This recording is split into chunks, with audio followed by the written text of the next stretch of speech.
Bakit matagal ang promotion to regular employment sa government offices?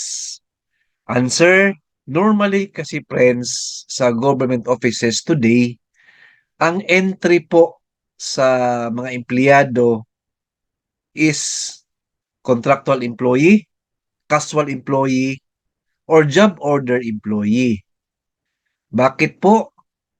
Kasi wala pong regular position or plantilla. Fill-in pa po lahat ang mga regular position. Except if may mag-retire, may mag-resign, ma-open po yung regular position ng employee. And that's the time ma-promote po tayo to regular employee. Kaya friends, kung casual kayo ngayon, contractual employee or casual employee, be ready in that time.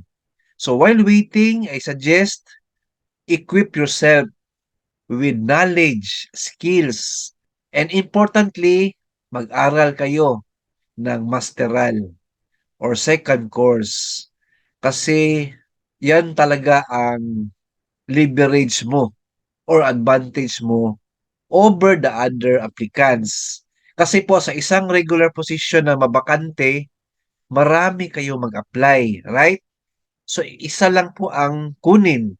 So para maging advantage ka sa kanila o may leverage ka, better po na may natapos ka na other courses or graduate studies like masteral or doctorate. And of course, dapat pagbutihan mo din yung work performances mo.